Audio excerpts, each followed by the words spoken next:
Dünyayı güzelleştirecek masallar. Suat Turgut'tan İyilik Ağacı Masalları.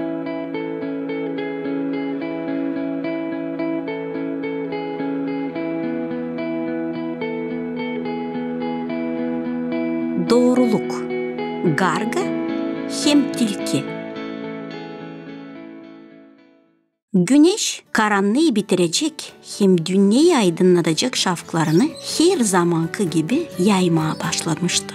Günün ilk şafaklarıyla beraber uyanan sevimli bir garga güzel bir ağacın dalına konmuştu. Ağzında onun bir parça peynir vardı. Tamam sabah yemeğini yemeye niyetliydi. Bu vakit peynirin kokusunu nereden aldıysa bir tilki gargaya sessizce yaklaştı. Selam Garga kardeşim. Ne güzel bir gün düğün ama. Senince de öyle mi? Böyle tilki seslendi. Garga ağzında peynir olduğu için tilkiye başından selam verdi. Ama tilkinin niyeti başkaydı. Çirkin düşünmesini gerçekleştirmediğini, dost görünmek için yağlı ballı yalan lafları sıralamaya başladı. Garga kardeş, bu güzel günde bir türkü çalsana da şenlenelim biz de, ha? Garga da ona inandı. Tilkiyi gücendirme istemedi da türkü çalmaya başladı. Güneş ışığlar, kelebekler uçuşur.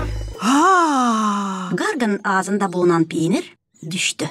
Tilkinin gerçek niyeti tamamlandı. O çabuk peyniri kaptı ama sadece peyniri kapmakla kalmadı.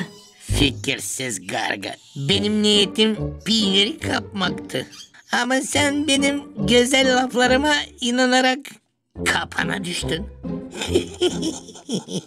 Sana bir ders verdim. O üzere de bu peyniri kazandım. Tilki yaptığı bu kötülüğü aklınca uygun hala getirdi. Ama bu olayı dağlıkta yaşayan başka hayvanlar da gördü. Hayvanlar Garga'nın düştüğü duruma kendi fikirlerini açıkladılar. Yalan söyleyen tilkiyi doğrultmak yerine onlar da Garga'yı kabahatli bularak dediler. Bak gördün mü? Yap iyilik da gör körlük.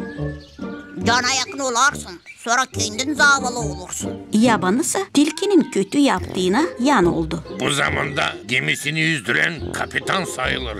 Ayı aşağı kalanın canı çıksın. Garga işitip dağda yaşayan hayvanların düşünmeklerini hepten kahıra düştü. Sincapla sıçana dönüp dedi. İnanmamazlığı değil, yardımcı olmayı andırma. Savaşınız. Sadece öyle doğruluk güzel çıkabilir. Kimse birine inanmazsa bu dağlıkta rahat yaşamak olur mu?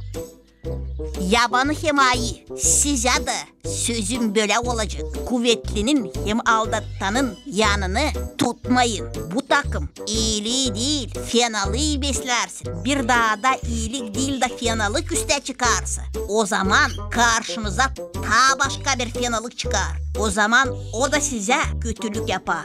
Garga bu takım onları azarladı. Garga Haliz'den kendi başına gelenin için değil de daha çok tilkinin yaptığına kahırlandı. Çünkü tilkinin yaptığına bakıp bu takım mana çıkaran hayvanlar dünyada zeydirenerse kim bilir dünya ne hala gelecek. Tilki şaşkın olanları seyrederdi. Ahmak diyerek Garga'nın aşağılayıcı lafları onu şaştırmıştı.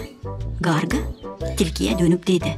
Ey tilki, beni dikkatli sesler. Ben fikirsiz değilim. Ben sadece sana inandım. Seni küstürmeye istemedim. Sana inanıp peynirimi kaybettim. Ama sen beni aldatmakla yüzünü kaybettin. Peyniri kazandın. Sen yüzünü bulmaya çalışsan ıslah olur. Tilki Garga'nın lafına cevap veremeyecek kadar utandı. Garga ama şaşkınlık içinde bir laf daha söyledi. Öyle her lafa inanmamak lazım. Ama sen kendi yaptığına bak. hepsi biri-birinden şüphelenirse, biri-birine inanmarsa, o zaman dağlıkta rahatlık mı kalır? Hem de sen söyleydin hani karnın aç. Peynirimi öyle de seninle paylaşırdım. Garga'nın bu lafların üstüne tilki daha da sıkı utanmalık sardı. Utanmaktan başını yönüne sarkıttı, ezildi, vuruldu, yanlışlığını anladı. Titreyerek sesle Garga'ya dedi. Sevgili Garga, sen doğruysun. Benim yaptığım yanlışı anladım. Pek utanıyorum. Yalvarırım. Affet beni. Tilki affedilmesini yalvardı. Garga tilkinin pişmanlığını kabul edip içten yalvardığını görünce onu prost etti. Çünkü herkesi yanılabilirdi. Önemli o, hani yanlışı kabul edip tekrarı yapılmasın. Tilki Garga'nın peynirini ona geri verdi. Garga'sa o peyniri yalnız yemedi. Tilkiyle paylaşma istedi. Da beraber sabahleyin yemeğini yemeye başladılar. Bak kardeş tilki, demin ben aldatıldığım için mutsuzdum. Sen de yanlış yaptığı için rahat değildin. Şimdi birbirimize inandık, dost olduk. Sonunda ikimiz de hem sevinçliyiz hem de peyniri paylaşırız. Ne kadar güzel, öyle ya. Pek doğru söylersin sevgili Garga kardeşim. Sen bana isla bir ders verdin. Sen doğru söyledin. Yaptığımız işlerin sonu önemli. Her zaman yaptıklarımızın sonunu lazım düşünelim. Tilki Garga'yla kayboldu. Garga hem tilki arasında olanlar dağ halkını düşündürdü. Garga'ya Bilgi Garga adını verdiler. Yanlış değil, doğru.